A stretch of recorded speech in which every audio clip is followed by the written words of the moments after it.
Quiero contarle, mi hermano, un pedacito de la historia negra, de la historia nuestra, caballero. Y dice así.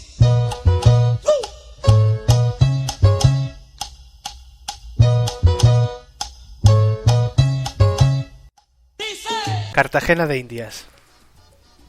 There is no doubt that Cartagena de Indias has a stunning historic center. Narrow, colorful, winding streets delight the tourist at every step, and they don't have anything to envy from romantic European cities like Venice, Paris, Prague or Seville.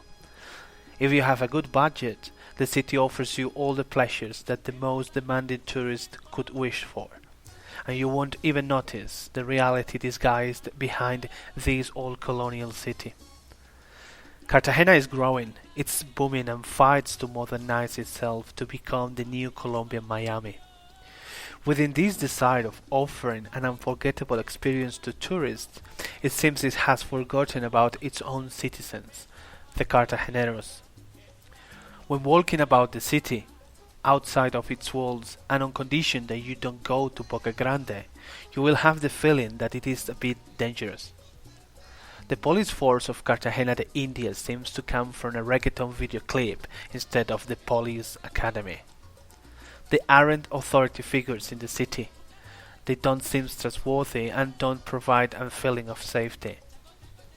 When you ask them for the price of a taxi ride or that of products sold in the street, they hesitate as if they don't live there. They look for their own benefit and don't hesitate to stop tourists driving with the excuse that they have broken a traffic rule. Then, in a disguised manner, they offer to withdraw the fine if you collaborate with them. Without shyness, they claim not to find the locals, who lack basic road safety education, because, as they argue, it is not possible to ask for money from those who don't have it. On the outskirts of the historic center, the condition of the pavements, roads, and beaches is haphazard and unsafe. It is difficult to understand how a city with such a high level of tourism doesn't have its streets and beach access in good condition. Sometimes, among so much disorder, you will find a shopping center. Entering one of them is like transporting yourself to any other capitalist country. Similar to skiing in Dubai, it makes no sense. But there is always an explanation, although of course explaining this in just one post is difficult. The reason why you hardly see any disabled people in Cartagena, or anyone wearing prescription glasses. The reason why you will find kids asking for money while swimming in the water as you journey to certain islands, or merchants asking you to pay them extra money so their family can eat, is due, obviously, to the level of poverty of Cartagena.